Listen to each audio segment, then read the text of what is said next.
Hey guys, in this video we're going to look at the 2022 AP Calculus AB and BC exam free-response question number 3. You're given the graph of a derivative and are asked to use the graph to answer some questions. Also note that the calculator is not allowed for this problem. The question reads, let f be a differentiable function with f of 4 is equal to 3. On the interval 0 is less than or equal to x is less than or equal to 7.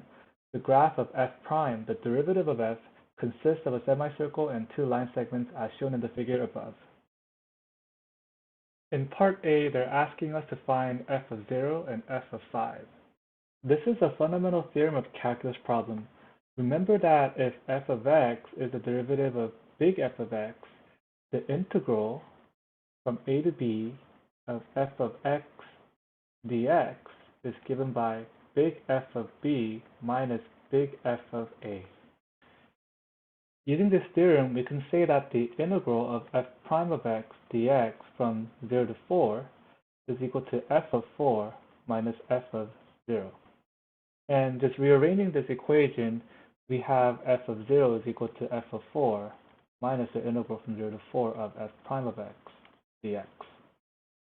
From the information given, we know that f of 4 is equal to 3.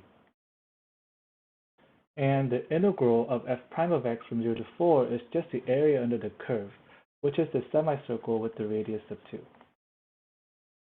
The area of the shaded is pi times 2 squared over 2, but since the curve is below the axis, the integral becomes negative. And when we simplify this, it becomes 3 plus 2 pi. In the same way, f of 5 is equal to f of 4 plus the integral of f prime of x dx from 4 to 5. F of 4, as we mentioned before, is equal to 3, and the integral of f prime of x from 4 to 5 is just the area of this triangle with both base and height equal to 1, and that area is just 1/2. So f of 5 is equal to 3.5 or 7/2. In part B, it says to find the x-coordinates of all points of inflection of the graph of x for 0 less than x less than 7. Justify your answer. Points of inflection occur when there's a sign change on the second derivative. Since we're given the first derivative of f, we just need to identify when f prime of x changes from increasing to decreasing or decreasing to increasing. So we can identify two locations when that happens, at x equals to 2 and when x is equal to 6. You notice that the function is decreasing and then increasing, and here increasing then decreasing. So as my answer, I would say f of x has a point of inflection at x is equal to 2 and x is equal to 6. And the reason is f prime of x changes from decreasing to increasing at x is equal to 2 and increasing to decreasing at x equals to 6. Moving on to part C, let g be the function defined by g of x is equal to f of x minus x. On what intervals, if any, is g decreasing for 0 less than or equal to x less than or equal to 7? Show the analysis that leads to your answer. To find out when g of x is decreasing, we're going to need to find the derivative of g of x. More specifically, we need to find out when g prime of x is negative.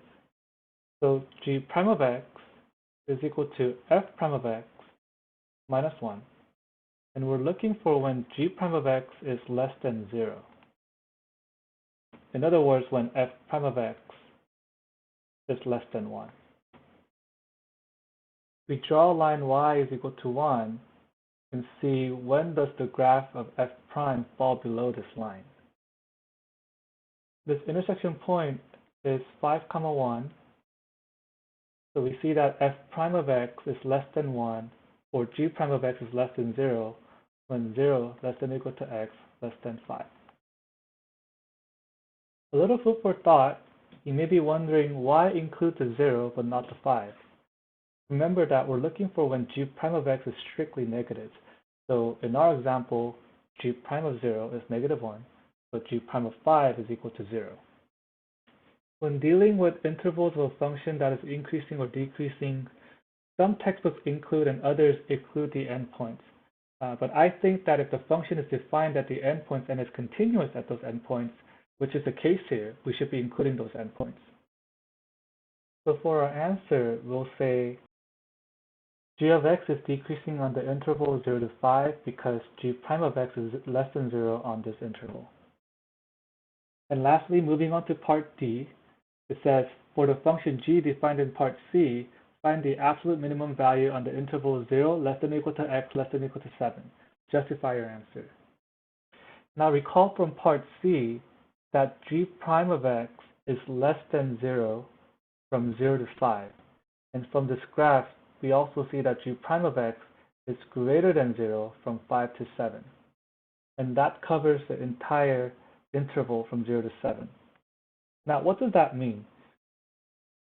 It means g of x is decreasing from 0 to 5 and increasing from 5 to 7.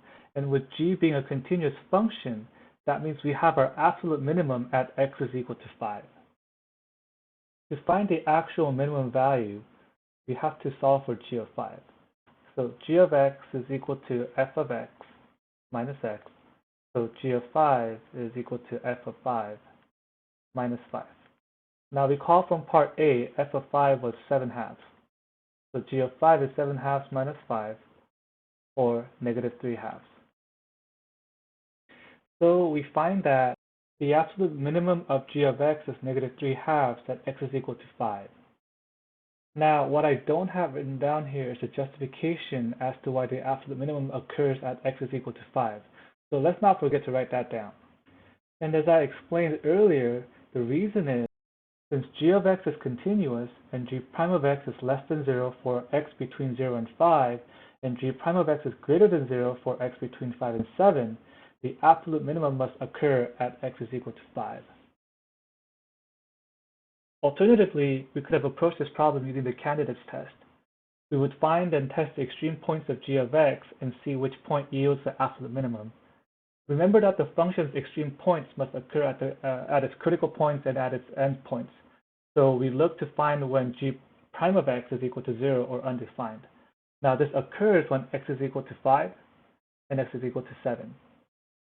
Coincidentally, x is equal to 7 is also an endpoint, so we need to check g of x for when x is equal to 0, 5, and 7.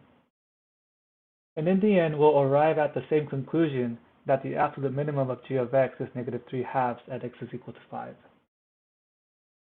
And that was it for 2022 AP Calculus AB and BC free response question number 3. Hope you found this video to be helpful and see you in the next video.